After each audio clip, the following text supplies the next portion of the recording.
OK, mais je vais parler du post-traitement des précipitations simulées. OK, donc autant les valeurs extrêmes que le cœur de la distribution.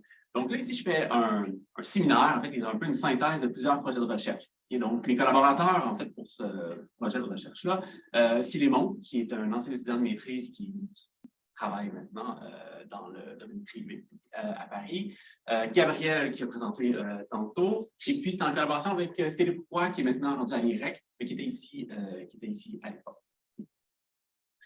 Donc, introduction. Là, j'ai fait une introduction vraiment générale parce que je pense que cette présentation-là, je vais la présenter plusieurs fois cet été. Donc, des fois, quand je présente à comme une clientèle de statisticiens, je dois expliquer ce que c'est les extrêmes climatiques puis les modèles climatiques. Ici, ce n'est pas nécessairement le cas, mais on va quand même passer vite sur les acétates. Okay? Donc, juste dire que les extrêmes climatologiques, en fait, comme les températures et les précipitations, sont importants parce que ça a plusieurs impacts socio-économiques sur l'agriculture, sur la santé, sur le dimensionnement des infrastructures, le risque de défaillance des infrastructures. Donc, c'est important, en fait, d'étudier les extrêmes climatiques puis l'évolution de ces extrêmes climatiques-là dans le futur. Surtout qu'en climat futur, on s'attend à ce que l'intensité et la sévérité des événements extrêmes augmentent. Donc, pour avoir, en fait, des scénarios, en fait, quantitatifs d'évolution d'événements extrêmes, en fait, on a besoin d'avoir des simulations climatiques. Okay? On ne peut pas avoir des projections quantitatives sans recours aux modèles numériques de climat. Okay? Donc, les modèles numériques de climat, en fait, c'est des modèles, en fait, mathématiques là, qui représentent, en fait, la climatologie de la Terre. Puis, en fait, ce qu'on fait en général, puis vous le savez vraiment mieux que moi, c'est qu'on injecte des scénarios de gaz à effet de serre, puis on regarde les conséquences qu'il y a sur les variables d'intérêt. Donc, le problème avec ces modèles-là, en fait, c'est que souvent la résolution des modèles numériques de climat est trop grossière pour représenter adéquatement, en fait, des phénomènes à petite échelle. Et donc, ce qui se passe à le temps, c'est que les simulations qu'on obtient sont biaisées. Elles ne représentent pas exactement ce qu'on observe à l'échelle des observations. Donc, une des méthodes, en fait, pour pouvoir utiliser ces sorties de modèles climatiques-là, c'est de les post-traiter, donc les rendre à la même échelle que les observations avant d'utiliser dans les études d'impact. Donc, c'est d'ailleurs une spécialité que Ouranos fournit, le post-traitement des simulations climatiques. OK, donc nous, on va se concentrer sur le post-traitement statistique, donc des sorties de modèles climatiques. Donc, ce qu'on voudrait faire, en fait, c'est qu'on prend les sorties des modèles climatiques et on corrige les biais qui sont associés, en fait, aux erreurs structurelles des modèles climatiques. Donc, la plupart du temps, en fait, ou de façon routinière, en fait, dans les centres de services climatiques, le quantile mapping, et donc, je n'ai pas vraiment d'expression française plus belle que ça, en fait, qui serait comme, on pourrait appeler ça en fait l'agencement des quantités, peut-être, parce que je ne sais pas trop. En fait, je trouve que ça ne sonne pas aussi bien qu'en anglais, et que je vais le conserver en anglais. OK, donc le quantile mapping est une procédure, en fait, qui est utilisée largement, abondamment, un peu partout. Donc, pourquoi c'est utilisé le quantile mapping? C'est parce que c'est assez facile à mettre en place. C'est super flexible. Puis aussi, c'est très, très bon. Ça marche super en général. C'est pour ça que c'est une méthode qui est largement utilisée actuellement. Donc, si je veux définir un peu plus précisément ce qu'était le quantile mapping, et là, on va dire fx ici, qui serait la fonction de répartition de ma série simulée par un modèle climatique. Souvent, j'utilise la lettre x en statistique, comme c'est le cas pour la régression linéaire. On dit que x, ce sont nos variables explicatives, puis y, notre variable d'intérêt. Dans ce cas-ci, en fait, j'utilise x pour dire que nos simulations climatiques, c'est comme l'équivalent d'une variable explicative. Quelque chose. OK, fait, X, c'est pour les simulations, Y, c'est pour les observations. Donc, on a une distribution, en fait, une fonction de répartition pour les simulations, puis on a une fonction de répartition différente pour les observations, parce qu'il existe un décalage, un biais entre les deux. Donc, l'idée, en fait, du quantile mapping, c'est de faire agencer ces deux distributions différentes-là. Okay? Donc, ça veut dire que si j'ai des précipitations ici simulées avec un certain niveau, ce que je vais faire, c'est que je vais utiliser la fonction de répartition. Donc, je vais calculer c'est quoi la probabilité de non-dépassement à l'échelle des simulations. Puis, je vais trouver la valeur corrigée, donc x tilde, pour laquelle, en fait, j'ai la même probabilité de non-dépassement dans les observations, à l'échelle des observations. Graphiquement, à quoi ça ressemble? Ça ressemble à quelque chose du genre. Donc ici, on aurait en l'axe des Y les fonctions de répartition. En axe des X, on aurait notre variable d'intérêt. Là, c'est le temps de masquer.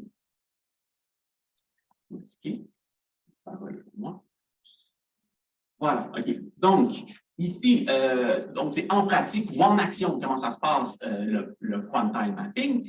OK, donc, ici, l'axe des Y, l'axe des Y, en fait, j'ai la fonction de répartition, l'axe des X, notre variable d'intérêt.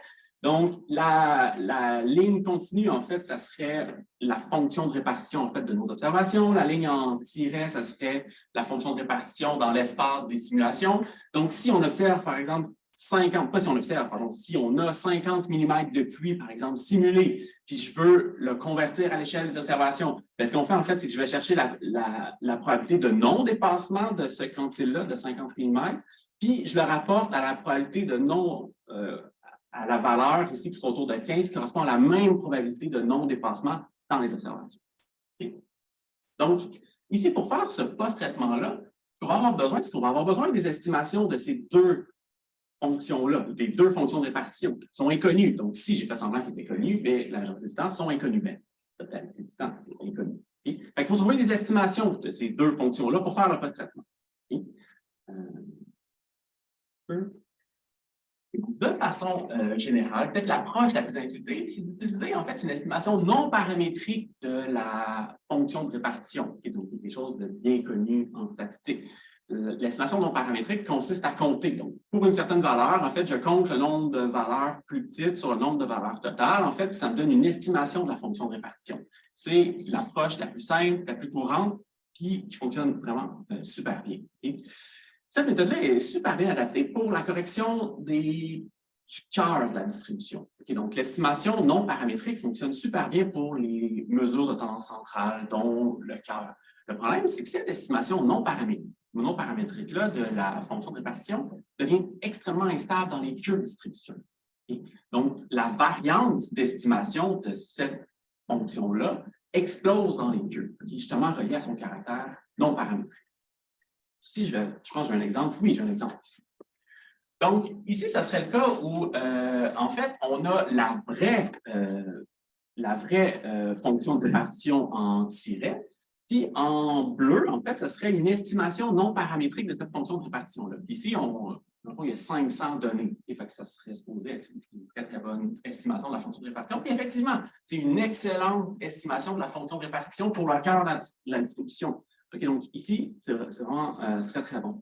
Le problème, c'est dans les extrêmes, quand on passe en queue de distribution, l'écart n'est pas si grand, mais les conséquences vont être super grandes. Donc, ici, avec ma fonction de répartition empirique, je dirais que, en fait, à peu près, là, donc, il n'y a aucune chance d'observer une précipitation plus grande que 61 mm. Et donc, dans ce cas-ci. Alors que ce n'est pas vraiment le cas, en fait. Si je le vois ici, la probabilité, elle est petite d'observer une précipitation plus grande que 61 mm, mais elle n'est pas nulle. Ça peut avoir des conséquences majeures pour l'extrapolation. Par exemple, si on fournit une série post-traitée à un utilisateur, il va utiliser cette série-là pour extrapoler à des quantiles de période de retour super élevée, bien, ce petit écart-là va avoir un impact ultra important. Et fait que cette méthode-là d'estimation non paramétrique de la fonction de répartition n'est pas appropriée pour des extrêmes.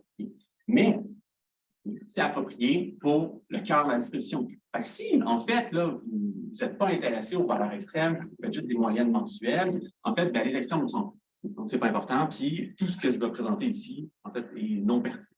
Mais si les extrêmes vous intéressent, à ce moment-là, il faut essayer de corriger, en fait, l'estimation ici qui est dans la queue de distribution. OK. Donc, habituellement, quand on étudie les valeurs extrêmes, on a recours à la théorie des valeurs extrêmes. Donc, la statistique générale ou classique, en fait, souvent, on s'intéresse à des mesures de tendance centrale. Okay? On s'intéresse à la moyenne, médiane, en fait, tout ce qui est vraiment mesure de tendance centrale en moyenne, qu'est-ce que fait mon donné, etc. En théorie de valeurs extrêmes, c'est une autre branche de la statistique. Donc, on a des méthodes vraiment distinctes en théorie de valeurs extrêmes parce que ce n'est plus les valeurs moyennes qui nous intéressent, mais c'est les queues de la distribution. Okay? Donc, les valeurs rares, c'est ceux-là qui nous intéressent parce qu'on a besoin d'autres outils. Et actuellement, en fait, on a recours à la théorie des valeurs extrêmes. Dans ce cas-ci, je vais introduire en fait un modèle qui est assez populaire, que vous avez peut-être déjà tous entendu parler, mais c'est la méthode du peaks over threshold, ou des excédents de seuil. Si je considère un seuil suffisamment élevé, En fait, l'excédent au-dessus de ce seuil-là, en fait, est distribué selon une loi asymptotique, une loi bien connue, en fait, qui est la loi de Pareto généralisée. Okay? Donc, ce modèle-là, il est quand même relativement simple, mais il y a une origine théorique extrêmement rigoureuse, puis on va en parler ici. Je vais en parler parce que en fait, je n'ai pas le choix. Parce que j'ai pas le choix parce que je veux que cette théorie-là, en fait, devienne la seule utilisée, qui est la théorie des valeurs extrêmes, puis qu'on n'utilise jamais rien d'autre que la théorie des valeurs extrêmes. C'est pour ça que j'en parle. Si je vais en parler de façon rigoureuse, mais je vais essayer de décortiquer tout ça.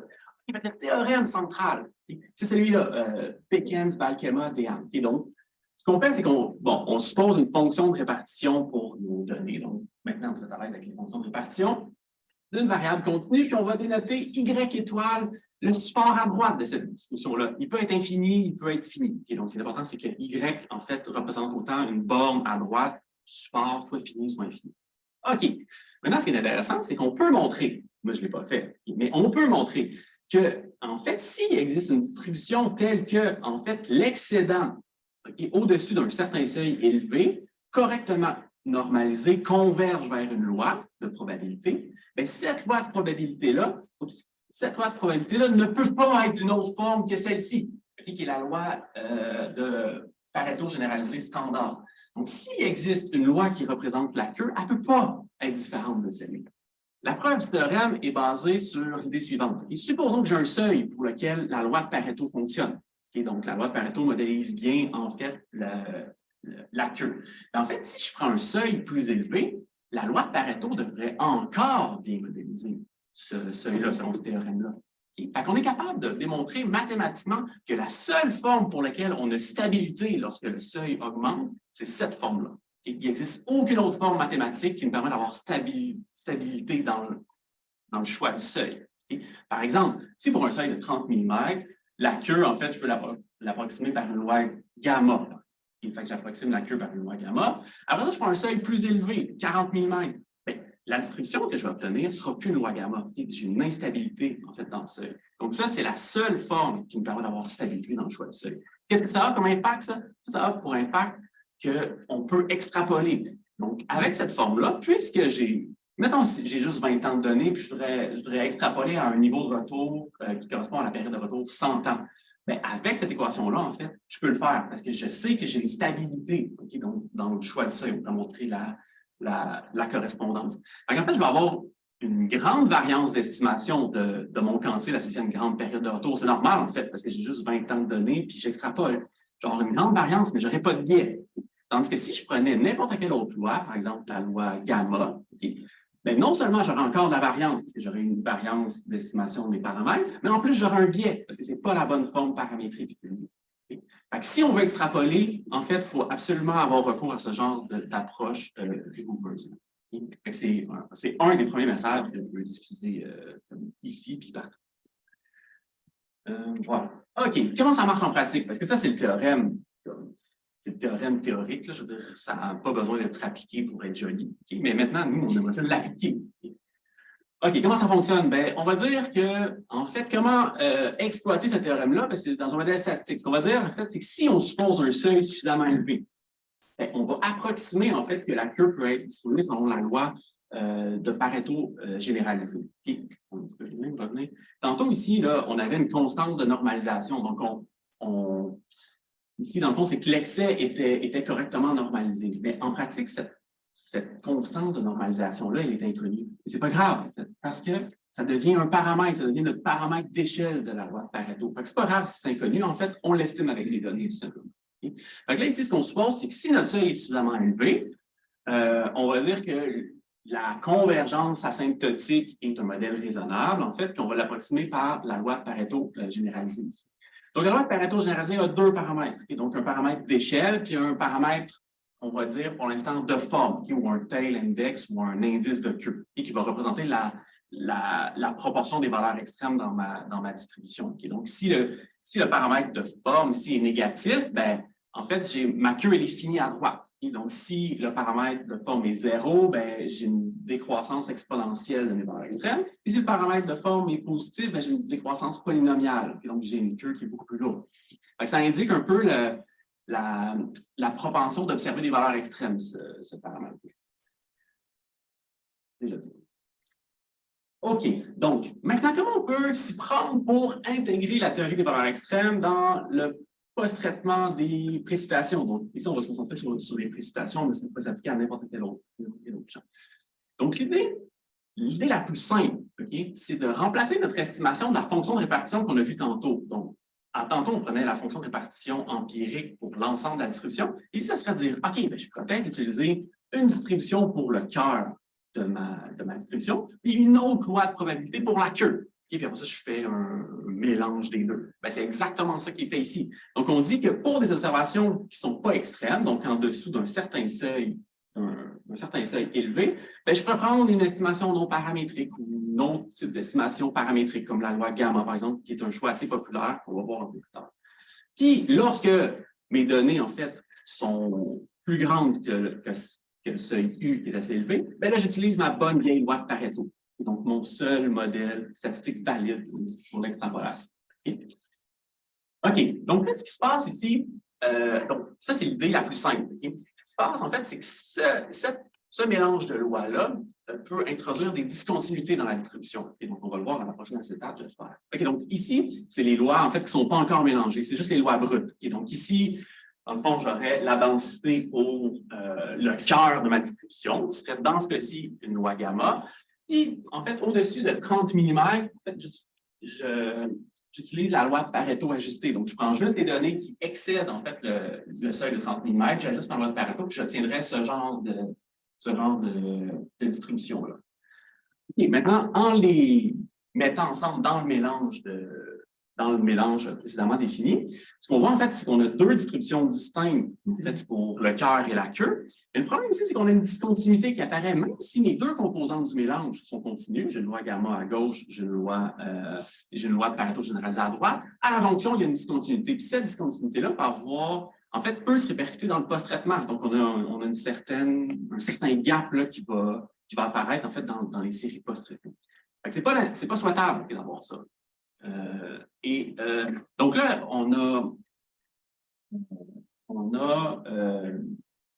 a déjà développé quelque chose avec Philippe Roy, là, qui est sûrement en ligne, j'imagine. Donc, on a déjà développé une approche, en fait, pour assouplir en fait, ce gap-là ou cet écart-là en considérant, en fait, un poids des mélanges qui varie, et donc qui est continu, en fait, qui est une fonction continue qui va nous permettre d'assouplir ceci. Donc ça, c'est le modèle qui est exprimé ici. C'est une solution qui est toujours valide aujourd'hui. Okay? Donc, je pense que ce modèle-là, en fait, a encore sa raison d'être, notamment pour le post-traitement de Goldberg. Mais le but de ma présentation, ici, ça va être de considérer une approche qui est alternative à ça. Donc, on a déjà ça qui existe pour le post-traitement des valeurs extrêmes. OK? Post-traitement du cœur et des queues, en fait, des précipitations. Puis là, ce qu'on va faire, c'est qu'on va essayer de trouver une approche alternative. Et donc, qui va nous permettre d'avoir un post-traitement, en fait, lisse du cœur et des queues des précipitations extrêmes. OK, en fait, le premier objectif que je vais parler aujourd'hui, donc ça va être de développer une distribution paramétrique qui va pouvoir modéliser l'ensemble de la distribution des précipitations. Okay, donc, le cœur et les queues. Donc, les queues en adéquation avec la théorie des valeurs extrêmes. Okay. Après ça, on va essayer de regarder le modèle développé, là, donc un beau modèle théorique. Est-ce qu'il s'ajuste bien à mes données de précipitation ou pas? On va en parler. Donc, est-ce qu'on est capable d'ajuster les paramètres de ce modèle-là, puis est-ce que ça représente bien les précipitations observées et simulées? Et après ça, en fait, on va post-traiter les deux. On va regarder à quoi ça ressemble. OK, donc, je n'ai pas parlé tantôt, parce que j'ai essayé de vendre la théorie des valeurs extrêmes. Là. Ce que je n'ai pas parlé là, tantôt, c'est que c'est des fois difficile de sélectionner le seuil. Et donc, un seuil élevé, à quoi ça correspond? Il y a des outils qui existent, là, donc, en théorie des valeurs extrêmes, pour choisir un bon seuil, mais quand même, c'est toujours un peu délicat. Okay. Aussi, un des désavantages dans ce qui nous intéresse ici, parce qu'on s'intéresse à la fois au cœur et à la queue, c'est que c'est un peu bizarre le partitionnement des précipitations qu'on fait. Une classe de précipitations, on les dit non extrêmes, puis l'autre classe, c'est des précipitations extrêmes. Donc, c'est un peu artificiel, cette partition-là. Okay? Quand on s'intéresse juste aux extrêmes, il n'y a aucun problème. On coupe un seuil, on s'intéresse juste aux valeurs extrêmes. Mais là, dans le contexte ici, c'est un peu bizarre parce qu'on voudrait en fait la distribution complète puis la queue bien analysée. Okay? Donc, l'idée ici, on voudrait définir un modèle statistique ou une nouvelle loi de probabilité, okay? Parcimonieuse, c'est-à-dire pas avec beaucoup de paramètres, okay? Qui représente à la fois le cœur, donc ce qui est à gauche ici du seuil de 30 mm, puis qui représente bien aussi la queue à droite de 30 mm. Donc ça ici, juste pour vous dire, c'était comme plus pour support visuel, mais c'est les précipitations de Montréal-Trudeau, les vraies précipitations enregistrées. Et donc ça ici, si je voulais faire une vraie analyse d'extrême sur cette station-là, le seuil que j'aurais choisi en fonction des outils qui existent actuellement, ce serait 30 000 mètres. Donc je couvre à 30 000 mètres, puis je ferai mon étude d'extrême sur les données d'extrême. OK, donc ici, des fois, le choix de seuil est assez compliqué. Okay? Puis, il y a des méthodes qui existent maintenant, donc récemment, pour prendre en compte un seuil pas suffisamment élevé. Donc, un seuil, en fait, trop bas pour que la loi asymptotique, en fait, s'applique. Donc, c'est des méthodes, en fait, c'est une nouvelle famille de lois de probabilité qui existe depuis 2013, en fait, qui est les méthodes, qui est la famille des lois de Pareto généralisées étendues. Okay? C'est des lois qui s'adaptent bien lorsque le seuil ne respecte pas les contraintes asymptotiques et le seuil est trop bas. Okay? En fait, ici, la nouvelle famille de lois de probabilité s'adapte en fait aux seuils qui sont trop bas. C'est-à-dire que la queue va être bien modélisée par la loi asymptotique qui est la loi de Pareto généralisée, mais on va ajouter un peu de flexibilité autour du seuil qui n'est pas suffisamment élevé. Okay? En fait, toutes ces familles de lois-là de Pareto généralisé étendues, en fait, avec un seul paramètre de plus, en fait, on conserve en fait l'équivalence de queue entre la Pareto généralisée et la Pareto étendue, mais on a, avec ce seul paramètre-là qu'on appelle de forme, en fait, on ajoute de la flexibilité là où on n'est pas vraiment dans les valeurs extrêmes. Okay? Ça a été développé par, l'idée originale a été développée par Yannis Papastatopoulos et John Town. Ça a été, après ça, raffiné par Philippe Naveau et collaborateurs. Et en fait, je peux le montrer ici. Oui, l'idée, en fait, est la suivante. Et donc, je vais vous donner une idée de comment ils se sont pris pour développer cette nouvelle famille de probabilités-là. Là, je vais faire un petit retour en arrière. Peut-être que vous avez déjà vu dans votre cours de probabilité de base, en fait, le Probability Integral Transform. Si je veux générer en fait, des données X selon cette fonction de répartition-là. Donc, disons ici que c'est la fonction de répartition de la loi de Pareto généralisée. Okay, ce que je peux faire, en fait, c'est que je peux générer une réalisation dans l'intervalle 0,1 uniforme, puis en utilisant l'inverse de la fonction de répartition, en fait, je génère une réalisation de la loi de Pareto généralisée. Okay, ici, supposons que je tire un nombre aléatoire en 0 et 1, mettons que c'est 3/4. En fait, je transforme ce 3/4-là en utilisant l'inverse de la fonction de répartition, puis 1,5 à peu près va correspondre à une réalisation de la loi de Pareto généralisée. Et c'est comme ça que c'est fait souvent dans les logiciels de statistique. On génère un nombre en 0 et 1, puis après on le convertit à l'aide de ceci. OK. L'idée de Papastatopoulos, qui était une idée assez intelligente quand même, se sont dit, OK, au lieu de tirer dans une loi uniforme ici pour générer un échantillon aléatoire de la loi de Pareto, si on tire dans une distribution qui est un peu plus riche que la uniforme, au lieu d'être juste une droite faite de pente-nus ou un intervalle de droite, si on tire une fonction qui est un peu différente, on ajouterait de la richesse. Okay? Puis là, en fait, ils ont été assez astucieux pour dire, OK, il faudrait tirer dans autre chose qu'une uniforme pour avoir un peu plus de richesse dans la loi, mais il faudrait quand même qu'on converge vers la loi Pareto généralisée dans les queues. Ils ont défini en fait des conditions sur la loi B qu'on va utiliser pour remplacer la loi uniforme, de façon à ajouter de la flexibilité près du seuil qui n'est pas assez élevé, mais que quand on passe dans les valeurs élevées, en fait, la loi de Pareto généralisée domine. Donc, c'est exactement ça l'idée ici. Donc, c'est qu'on construit une nouvelle loi de probabilité, qui est la méthode, qui est la loi de Pareto généralisée étendue, exactement à partir de ce que je viens de vous dire là. OK, donc, c'est qu'on dit, on va générer une réalisation de X en utilisant la fonction de répartition inverse de la loi de Pareto généralisée, selon une certaine réalisation d'une variable aléatoire V qui ne sera pas la uniforme, qui va être différente, qui va être un peu plus riche que la uniforme. En faisant ça, en fait, je génère une nouvelle famille de lois de probabilité. Ici, c'est la... En fait, c'est bien aussi parce que ça s'exprime assez facilement. Donc, ici, c'est la fonction de répartition que j'ai exprimée de la nouvelle loi de probabilité, de la loi de Pareto généralisée étendue. Ça s'exprime assez facilement, en fait. Donc, c'est fonction, en fait, de la loi de Pareto classique, mais avec la fonction de répartition de notre nouvelle variable aléatoire. C'est assez élégant quand même. Ce qui est moins élégant, c'est ceci. Donc, on doit avoir des contraintes sur la nouvelle loi de probabilité V pour avoir l'équivalence des queues à droite. En fait, ici, Papassatopoulos étant et Philippe Navo et collaborateurs, en fait, ont développé en fait 3 lois de probabilité pour V qui respectent ces contraintes-là. La plus simple et de loin et la plus utilisée, c'est la première, c'est une fonction de puissance. Donc, on ajoute un certain kappa, en fait, un exposant à V. Puis en fait, si kappa est égal à 1, dans ce cas-ci, on retombe exactement sur la loi uniforme, donc sur la loi de Pareto généralisée standard.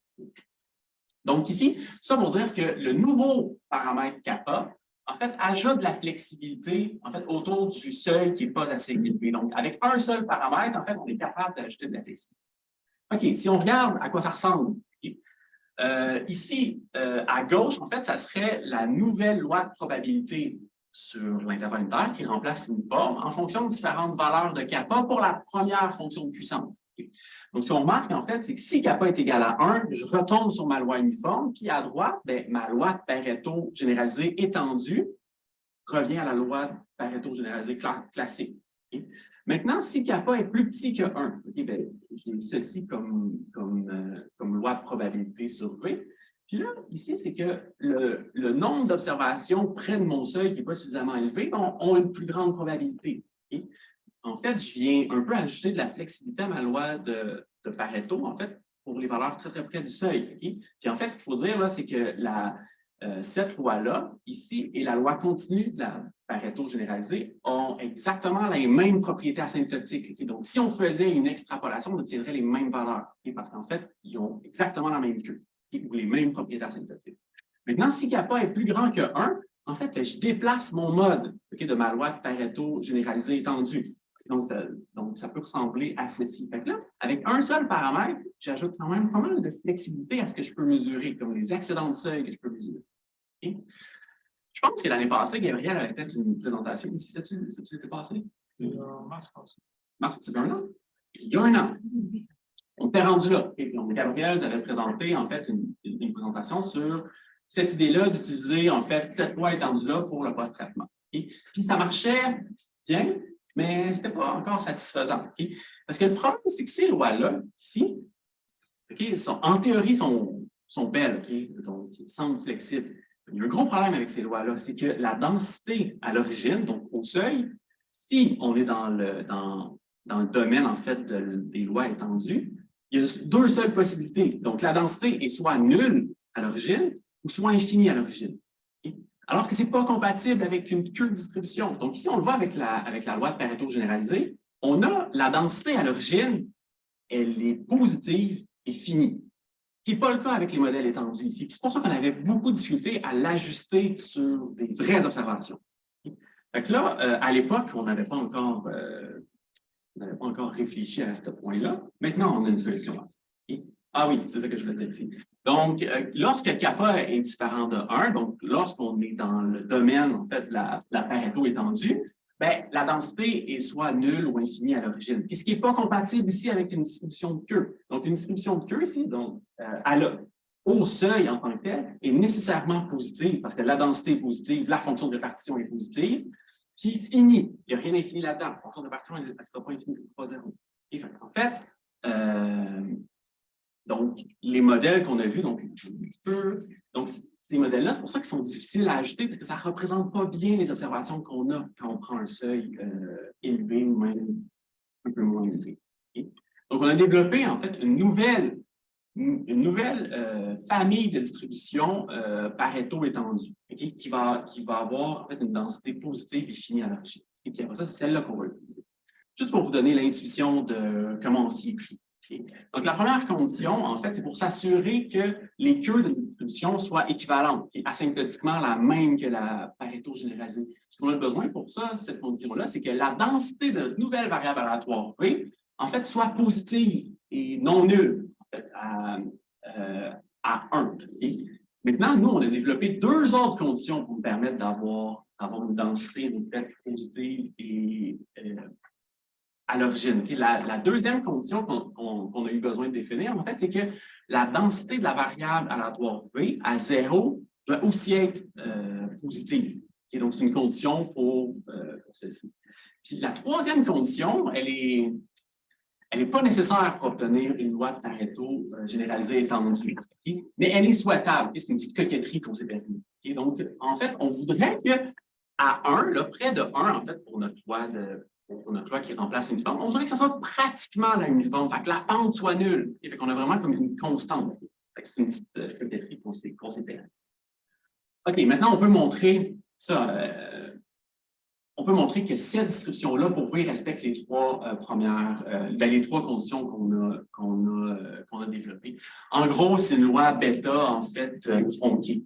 En gros, okay, c'est ça. Donc, ce n'est pas une loi qui est particulièrement belle, mais elle n'est pas nécessairement plus laide que les deux autres lois qu'on avait vues de Philippe Navo et compagnie. Okay? Elle n'est pas...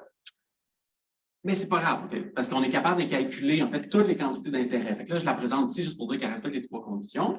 Puis qu'on est capable de l'utiliser. Okay? Ici, ça serait notre famille proposée des lois de Pareto étendues. Okay? Donc, si kappa est égal à 1, donc avec notre loi que j'ai présentée, bien, on retombe exactement sur la loi de Pareto classique. Okay? Fait qu'on trouve une belle loi de Pareto ici. Si kappa est plus petit que 1, bien, j'ajoute en fait ici, bien, en fait, je déplace mon mode. Donc autour du seuil qui est un peu trop bas. Puis regardez ici, en fait, c'est que la densité à l'origine, ici, elle est positive, est finie, ce qui est super. Puis même chose ici, si kappa est plus petit que 1, en fait, ben, ma densité est encore une fois positive et finie. Et fait que ça va être plus cohérent avec ce qu'on observe des observations. On va essayer d'utiliser cette loi-là maintenant. Donc ça, c'est le update par rapport à la présentation de Gabriel de l'année passée. Donc, on va voir, est-ce que cette nouvelle famille de distribution-là fit bien nos observations? On va regarder sur Montréal-Trudeau. Okay, donc, je regarde les précipitations observées, en fait, les estivales de Montréal-Trudeau, c'est-à-dire de mai à octobre, okay, pour, en fait, négliger okay, la saisonnalité de mon année. Dans le fond, c'est que c'est pas qu'il n'y a pas de saisonnalité, c'est juste qu'on la néglige sur cette période-là. Okay? Puis, on regarde juste de 2000 à 2020 okay, pour, encore une fois, négliger la non-saisonnalité sur cette période-là. Okay? Donc, je ne veux pas me badrer de modéliser la saisonnalité puis la non-saisonnalité, en fait, pour mon propos ici. Okay? Fait que ce serait la série, la chronique, en fait, des précipitations observées pour l'année 2010, okay? Donc de mai à octobre.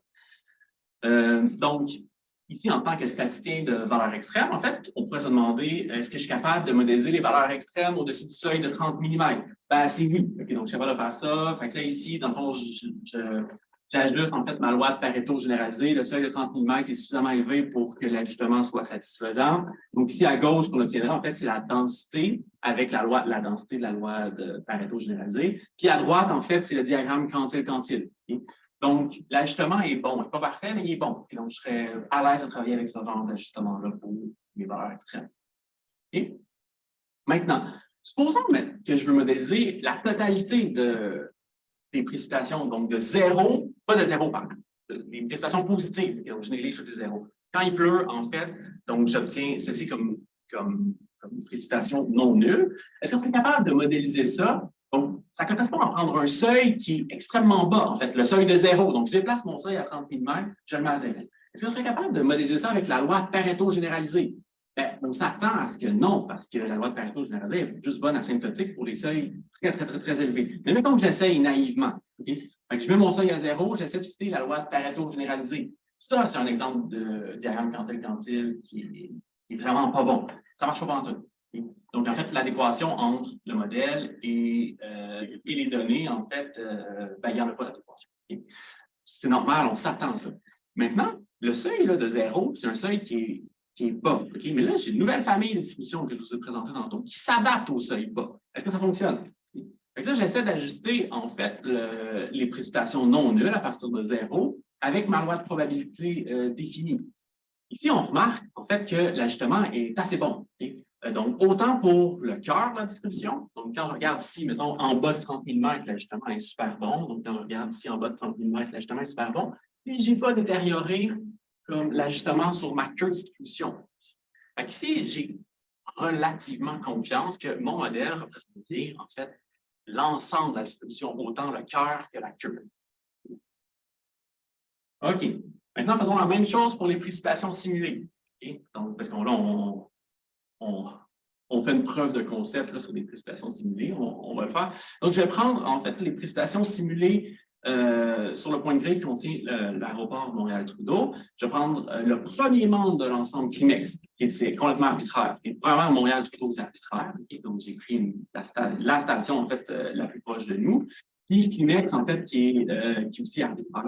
Je choisi parce que je l'aime. Okay? J'ai pris le premier membre, qui est totalement arbitraire. Okay? Je n'ai pas choisi un membre qui fonctionne mieux que les autres. J'ai pris le premier. Encore une fois, de mai à octobre, puis de 2000 à 2020.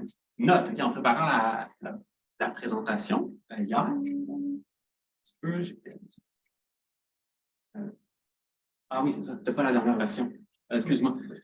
Donc, en fait, j'ai remarqué que sur... Ah oui, je l'excuse.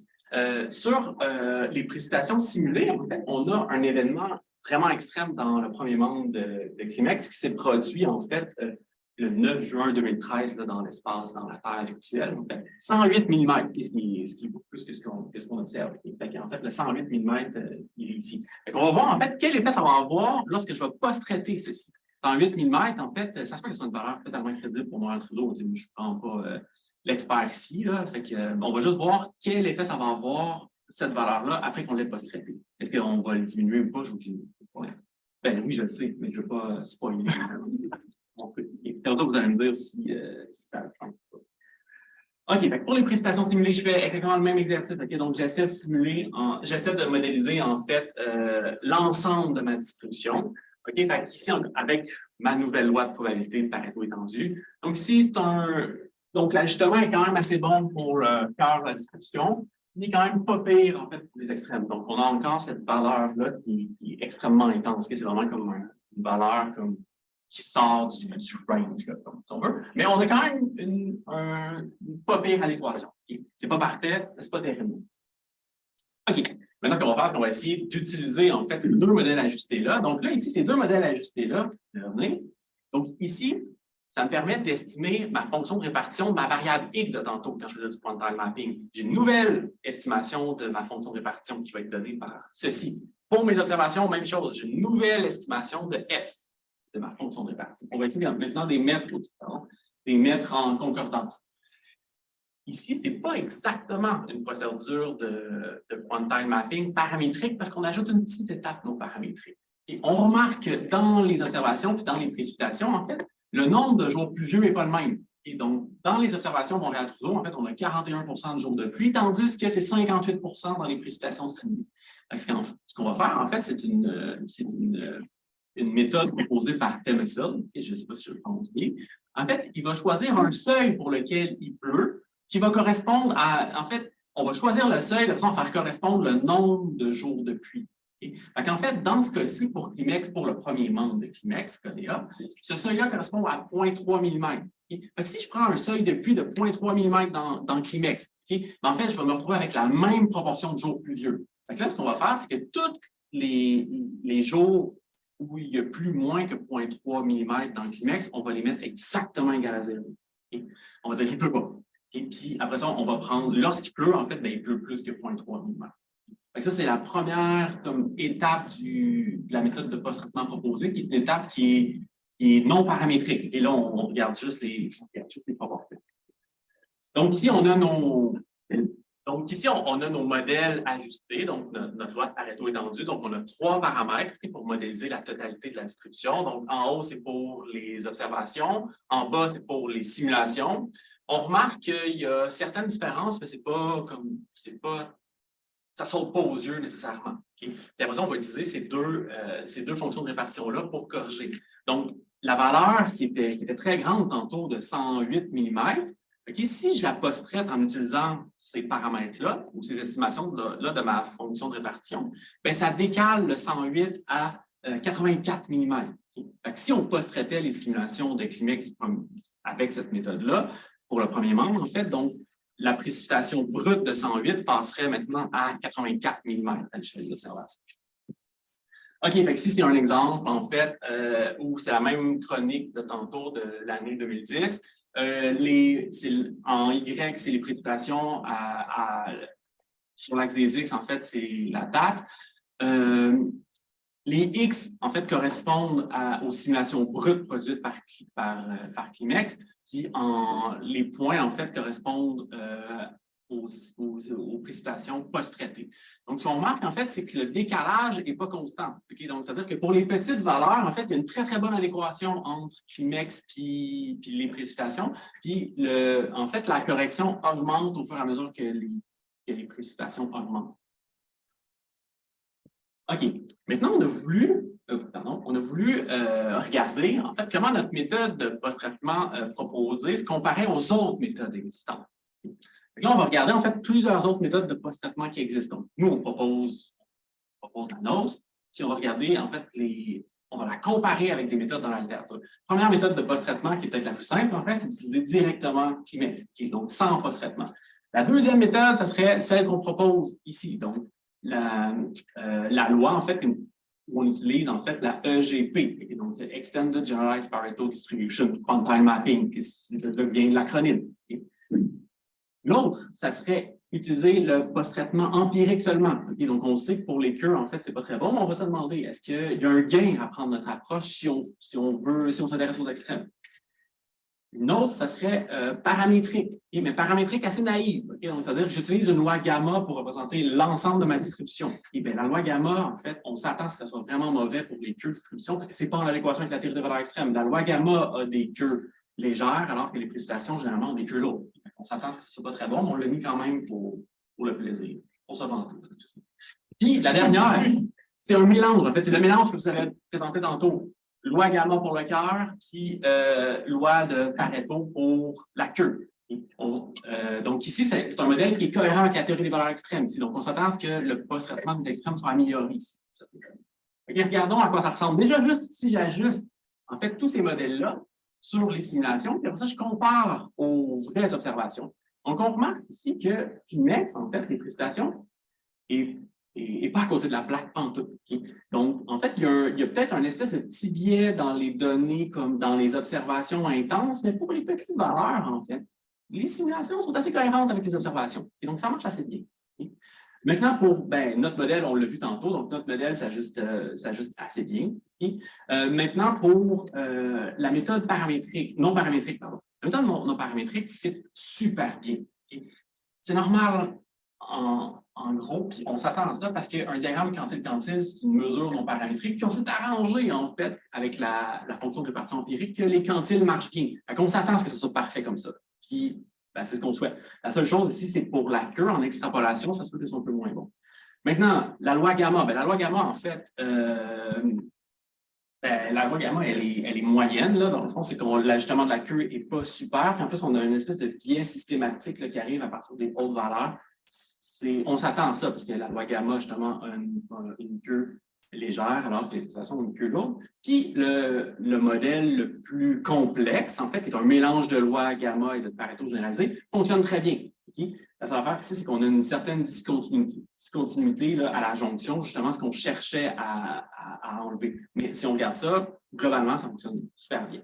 Maintenant, Gabriel a décidé de comparer avec des indices climatiques les différents indices. Okay? Donc, la série post-traitée, comparativement, en fait, à ces mêmes indices-là sur la série observée. Donc, on a choisi, en fait, quelques indices comme l'asymétrie, comme la moyenne de précipitation, les jours de pluie, le nombre de jours de pluie, en fait, de plus de 10 mm, les quantiles, 90 98 après ça, la quantité au-delà du 98e centile, puis là, les valeurs extrêmes, donc, qui sont plus en extrapolation ici. Donc, ici, une période de retour estimée à partir de la série post-traitée pour la période de retour 20 ans, puis pour la période de retour 100 ans. Et puis après ça, comparé en fait à l'extrapolation sur les observations. Et on s'attend intuitivement à ce que notre méthode soit meilleure dans ces deux registres-là que les autres. Puis pour les autres, en fait, on n'a pas vraiment d'amélioration. Donc, on regarde, je sais que c'est un gros graphique. Donc, sur l'axe des Y, en fait, c'est chacun des indices. Sur l'axe des X, en fait, c'est chacune des méthodes de post-traitement. Puis, en fait, ici, on montre, on aimerait avoir une couleur pâle, OK? En fait, une couleur pâle indiquerait, en fait, une faible discordance des indices entre séries post-traitées puis séries observées. Ce qu'on remarque, c'est que la série brute est relativement biaisée, okay? Donc, et surtout biaisée, en fait, pour des quantiles élevés, pour des précipitations intenses, qu'on arrive à corriger avec notre méthode. Okay? Donc, la méthode, ici, on arrive à corriger le cœur et aussi les queues de la distribution. Okay? Donc, ici, quand je regarde en extrapolation, en fait, c'est quand même vraiment pas mal. Maintenant, si on prend la méthode purement empirique, okay? On remarque qu'on est capable de super bien corriger le cœur de la distribution, même jusqu'au 98e centile. Et ça marche super bien. Okay? Par contre, pour l'extrapolation, ça marche un peu moins bien. Okay? C'est ça à quoi on s'attendait. Donc, ça renforce mon message, en fait. C'est-à-dire, si les extrêmes ne vous intéressent pas, la méthode empirique demeure, en fait, la plus performante. Si les extrêmes vous intéressent, c'est là que notre alternative devient intéressante. Okay? Parce qu'on arrive à corriger à la fois le cœur et la queue de la distribution. Maintenant, pour la loi gamma, ça détériore pratiquement la simulation Climex. On s'attendait à ça aussi. Puis pour le mélange qui est un peu plus complexe, on remarque quand même des assez bonnes propriétés. Donc, le message, mettons, par rapport à ça, ça serait de dire, si les extrêmes vous intéressent et le cœur, notre méthode pourrait être un bon candidat. Là, dans l'article, en fait, on va présenter aussi d'autres simulations, puisque là, c'est fait que pour KDA. C'était vraiment juste une preuve de concept. OK, donc en conclusion, ce qu'on a fait, c'est qu'on a développé une méthode semi-paramétrique de post-traitement, en fait, qui est basée sur l'utilisation d'une loi de Pareto généralisée étendue, et qui est la loi qu'on a développée dans un long projet de recherche. Donc, si les valeurs extrêmes sont intéressantes pour vous, c'est une méthode qui peut être intéressante pour le post-traitement. Puis dans le futur, et donc, ce qu'on cherchera à faire, il y a plein de pistes de travaux futurs dans le futur, mais une que je verrais bien, c'est de mettre tout ça en Bézier. Ça nous voilà, ça résume. Ah oui, ce que je pourrais dire aussi, c'est que dans le fond, tout le code que j'ai présenté ici, puis tout le code des articles est publiquement disponible. Okay? On a plusieurs librairies Julia qui permettent de faire ça. Si vous n'aimez pas Julia, okay? Le code est sous licence MIT. Fait que vous faites un copier-coller du code, puis vous le transférez dans votre langage de programmation préféré. Okay? Mais tout ça pour dire que le code est tout ouvertement disponible actuellement, fait qu'on peut reproduire en fait, tous les résultats que je vous ai montrés à la maison, dans le confort de votre code. Je pense que c'est ce que ça va dire. Donc, je pense qu'on a le temps pour quelques questions.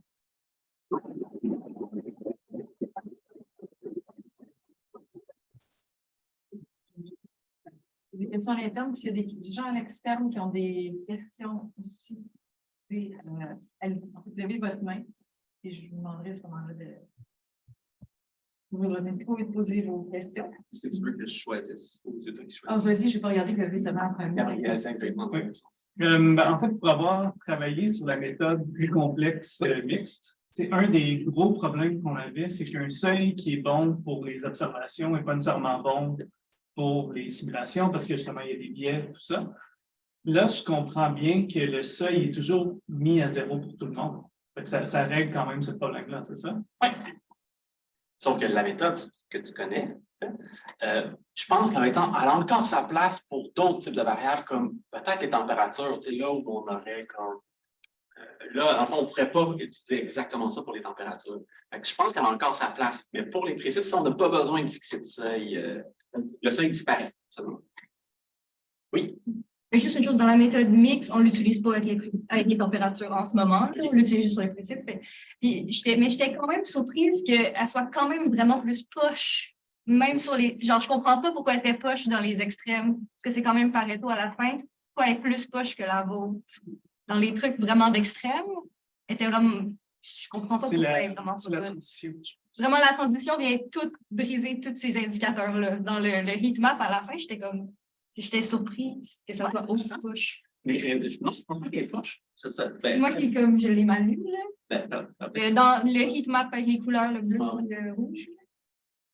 Non, mais Ah, comment ça se fait? non, regarde, J'ai c'est juste dans j'ai mal lu. l'extrême, là, c'est quand même. Non, c'est quand même bien. Non. OK, OK. Là, Mais dans le milieu, quand même, pour les 98e Ouais. ouest, puis dans les 90 ouest, là, parce qu'on est autour du seuil, c'est pour ça que c'est poche. ben, poche. Ben, Moins performant. moins performant. Ben, juste pour rebondir là-dessus, est-ce que ça se peut que, vu qu'on sépare les ensembles de données en deux distributions, on soit aussi limité par un nombre limité de données? Comme, quand tu fais la mixture, tu fais un fit pour les données extrêmes, puis tu fais un fit pour les données de cœur. Est-ce que la taille du jeu de données peut influencer la performance? Puis, en complément aussi, si je prends un ensemble de données assez gros, est-ce qu'à un moment donné, je ne devrais pas avoir justement une meilleure performance dans tous les cas avec la version mixte? C'est une bonne idée, mais il va toujours avoir une contrainte au seuil. Toujours, quand on a beaucoup de données ou pas, il y a une contrainte au seuil. Et qu'on va chercher à aplatir, mais il va toujours avoir une discontinuité dans la fonction. Puis c'est un peu ce qu'on remarque ici, parce que c'est exactement, en fait, autour du seuil qu'on l'a fixé. C'est là qu'on le voit, en fait, justement, la sensibilité par rapport au seuil qu'on choisit. Okay. Mais peut-être, ma question, c'est aussi, si dans le fond, justement, au début, on a une discontinuité, mais j'imagine qu'on peut associer des incertitudes aux paramètres qu'on a trouvés en faisant les chutes. Donc, oui. Est-ce que ça rentre dans les incertitudes? Est-ce que quand on prend des ensembles de données plus grands, les incertitudes sur les paramètres diminuent, donc la discontinuité diminue aussi? Bon, déjà, si on voulait intégrer les incertitudes, ça serait un autre projet de recherche. Justement, ça serait passé en Bayésien. Avoir un post-traitement, dans le fond, qui inclut l'incertitude sur nos fonctions de répartition. C'est quand même pas mal plus complexe. Mais, mettons, pour chaque scénario possible, si on traitait l'incertitude, en fait, c'est qu'on ferait le post-traitement pour plein de scénarios possibles. Okay? Dans chacun de ces scénarios possibles-là, il va toujours rester un petit peu. Il va toujours rester la discontinuité, okay? Parce que c'est dans le modèle, c'est un mélange, en fait, c'est comme ça. Il va toujours rester ça. Donc, pour chaque scénario possible, même en considérant l'incertitude, en fait, il va toujours avoir un gap au seuil. Il est petit ici, mais il va toujours être là. Mais si on croit dans la théorie des valeurs extrêmes, on devrait penser que la queue de notre distribution de cœur doit aller vers la distribution de Pareto. C'est le cas ici. Ça ici, c'est exactement Pareto. C'est juste que la transition entre le cœur et la queue est difficile à faire. Mais ici, on est sûr que c'est Pareto. Il y a d'autres questions, je sais qui les maps. Je pense que je ne vais pas émettre un juron statistique, mais est-ce que le concept de la PMP est cohérent avec la loi de Pareto? Non. Donc, la PMP serait comme un autre seuil à atteindre qui, lorsqu'on s'en approche, on divergerait de la loi de Pareto. Oui. La PMP, là, dans le fond, c'est conceptuellement, c'est la borne à droite des précipitations. Nous, avec les données qu'on a, puis avec toutes les données de précipitation mondiale qu'on a, c'est que la borne à droite est infinie. En fait, c'est incohérent. La théorie des valeurs extrêmes est incohérente avec la PMP parce qu'on ne suppose pas. Dans le fond, si je fais ma loi de Pareto généralisée ici, mon paramètre de forme est positif. Donc, nécessairement, en fait, ça va jusqu'à plus l'infini. Et donc, la probabilité est super faible, là, mais ça va quand même, c'est défini jusqu'à plus l'infini. Okay, avec les données, on remarque qu'il n'y a pas de borne théorique. Okay? Mais dans le concept de PMP, on suppose cette borne théorique. Fait que c'est pas compatible pour l'instant. Ça va être le travail de Anne et de Suzanne d'un peu faire la correspondance. Donc, on pourrait s'imaginer qu'il y a une troisième loi à droite. Tu fais comme non, on le passe pas. On ajoute un seuil. Mais là, en fait, actuellement, ce n'est pas dans les plans comme d'ajouter de la PMP ici pour le post-traitement. C'est dans tes plans. Ça va. Donc, je m'inquiète un peu avec les variables de seuil comme la température. Ou est-ce que, genre, il faut avoir un choix de seuil? Est-ce que la distribution que vous avez choisie, lorsque vous changez le seuil, il devient stable, par exemple, avec le Generalized Pareto, est-ce que c'est aussi stable avec la distribution que vous avez choisie? Dans, par exemple, le kappa et les autres paramètres aussi. Donc là, est-ce que tu parles de justement la méthode plus de mélange comme ça, en fait? Non, vous avez la distribution bêta que vous avez montrée. Ah oui, oui, OK. Ouais. Lorsque vous avez un seuil de A, ou je pense que c'est A, oui, de toute façon. Lorsque vous changez le seuil, est-ce que les autres paramètres sont stables? Non. OK. Non, ils ne sont pas stables. Puis en fait, justement, je pense que pour les températures, ça s'adapte moins bien pour l'instant, parce que les températures, en fait, c'est rare qu'on ne veut pas se traiter une température plus grande que 0, par exemple. C'est pour ça que ça s'adapte un peu moins bien comme à cette notion de seuil-là. C'est pour ça que là, j'en parle plus pour les précipitations. Je pense que ça s'adapterait aussi pour très, très bien pour des variables positives comme le vent, peut-être, dans d'autres variables positives. La neige, tant qu'à ça. Les débits, oui, c'est ça. Avec toutes les variables positives, ça fonctionne assez bien. Là, maintenant, pour des variables réelles, comme ce que je veux dire, qui peuvent prendre des valeurs négatives puis positives, là, comme la température, ça fonctionne un peu. Je ne pense pas que ça s'adapte aussi facilement, mais ça va être un projet, ce serait la version 3.0. Hein? Ce serait peut-être ça. Là, c'est sûr que tout dans. Est-ce qu'il y a d'autres questions? J'avais une petite question. Super présentation, c'est vraiment très clair. Je me demandais, j'ai peut-être raté quelque chose à ce niveau-là. Tu présentes l'extended GPT de Navo et al, puis des autres d'avant, puis la vôtre. Tu as bien expliqué pourquoi il y avait un avantage. Est-ce que tu les as comparés sur Montréal-Trudeau, puis dans le post-traitant? Je sais que Gabriel en avait utilisé pour son post-traitant, mais je ne suis pas sûre que c'était inclus dans son Oui, non, ben, en fait, je ne l'ai pas fait ici, mais on en avait parlé avec Gabriel, c'est que pour estimer ces modèles-là de Philippe Navo, on doit juste faire un seuil de censure. Je ne me rappelle plus c'était quoi le seuil de censure. C'était 5 mm. Fait que toutes les précipitations en bas de 5 mm, on ne les utilisait pas pour fitter le modèle, genre à cause du fait que les lois de Pareto généralisées étaient soit nulles ou infinies. Fait qu'on était obligé de s'éloigner de ça. Fait que c'était pas pratique. C'est là qu'on avait des bémols. Pour le post-traitant. Puis pour Montréal-Trudeau, est-ce que vous l'avez checké? Oui, c'est ça. En fait, on avait beaucoup de difficultés à estimer. À l'ajuster. Ouais. Pourtant, eux, ils l'ont ajusté quand même. Ça. Oui, en utilisant des seuils, justement, comme 5 mm. Ils censuraient les données. Dans les balances. Dans les balances. Oui. C'était par la méthode des moments. C'est parce que c'était bien. Il y a des questions en ligne, peut-être prendre ça, parce que les gens ici vont avoir l'occasion de parler. Ça, peut-être prendre la question d'Alain Malou. Comment peut-on prendre la corrélation temporelle dans les séries de précédents journalières? Pour l'instant, on ne peut pas. Fait qu'on post-traite indépendamment de jour en jour. Fait qu'on a, dans le fond, ça serait parce qu'on reproduit la fonction de répartition des observations. Fait que si on n'a pas considéré de fonction dans la fonction de répartition des observations, si on n'a pas considéré de corrélation jour à jour, en fait. Corrélation conditionnelle. Parce que, étant donné ce que tu as observé, ça va donner de la clarté. On ne le fait pas explicitement. Il y a Hélène qui dit que Patrick suggérait d'utiliser transformation quantile. C'est bon, c'est à retenir. Température en Kelvin. Effectivement, ça pourrait peut-être être une bonne idée, mais Philippe, tu connais bien ça, le post-traitement, on en parle ensemble. Philippe, ouais, on en parle ensemble. S'il y avait d'autres questions à l'interne? Une dernière, puis après, on va mettre fin à la présentation. Ouais.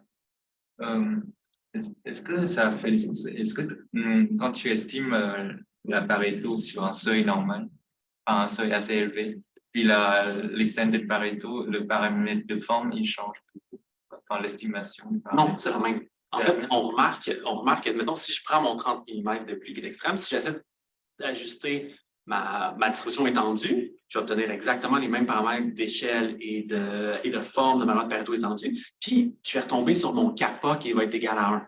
Qui fait que je retrouve exactement ma Pareto normale. Est-ce que ça répond à ça? Oui, mais dans un cas, tu ne prends pas en compte les petites pluies, puis dans l'autre cas, si. C'est ça. Ah, OK, oui. Okay. Non, en gros, c'est quand tu fais la extended GPT sur toutes les pluies, là, et quand tu fais le GPT sur le seuil, un seuil haut, est-ce que ça donne le même paramètre de forme dans la feuille? Le même paramètre de forme. Merci beaucoup, Jonathan.